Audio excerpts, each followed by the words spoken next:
My name is Russell Campbell. I am the Director of the Office of HIV/AIDS Network Coordination based at the Fred Hutchinson Cancer Center in Seattle, Washington. If you are considering joining a clinical research study or have already taken part in one, you might know that donating a sample of your body, like blood, saliva, or even hair, is often required. Samples from participants are incredibly important for researchers and crucial for finding better ways to treat and prevent HIV. The decision to give a piece or sample of your body for research is significant and deeply personal. Understanding what happens to a sample after it is donated and goes to a laboratory for testing is important for some people.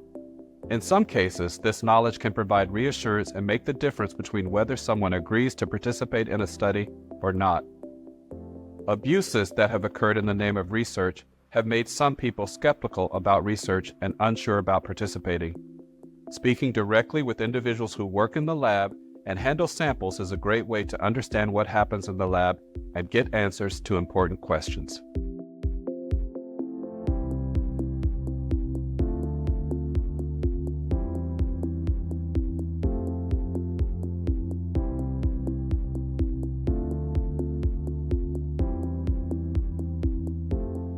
Getting just a blood level just tells you how you've taken your drug over about a day. But doing a measurement in hair tells you exposure or adherence to the medication over a long period of time.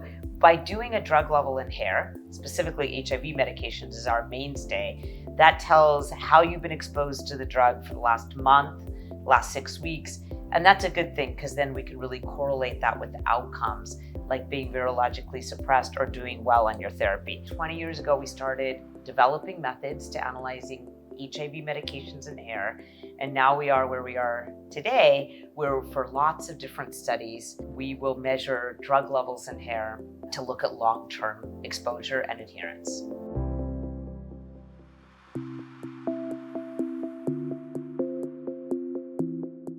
So we always write in the consent form, when you're signing that consent form for the study, how long we'll keep the hair samples. And at that point, we will absolutely destroy them. We're also very careful about keeping them in a confidential place. There's no connection to your name at all. They're called de-identified, so there's no way that privacy can be broached. So we will keep it for as long as the study has asked for the hair sample to be kept. Average is about 1 to 3 years. And then at that time, again, you've signed the consent form, we destroy them, and there's no trace of them in sight.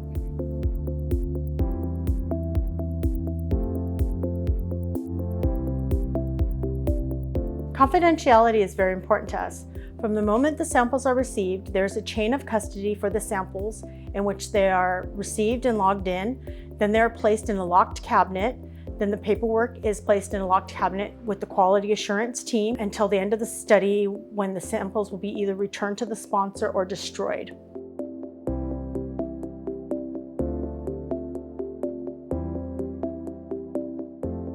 Only analysts can access the hair and then using for hair sample analysis.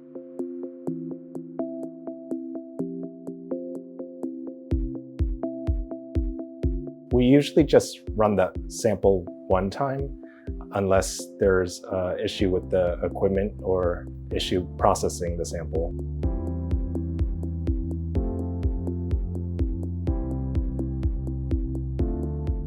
There's DNA in blood and other elements, but we cut the hair and this is all dead hair, no DNA at all.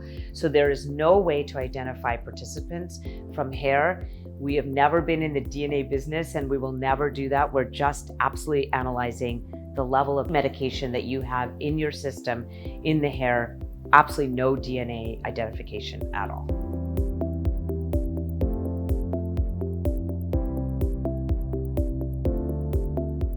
So once we receive the sample, we also receive the manifest. And then we check the manifest and the sample itself.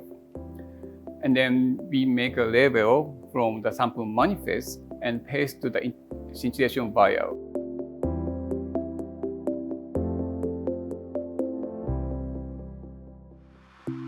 Once we finish analyzing the samples, we send out the final data to the sponsors, and then we contact the sponsors how to discard the samples. when sponsors accept to discard the sample by ourselves, we identify the level of the information and then trash into the biohazard waste. If they want to send it back, we can send back the sponsors.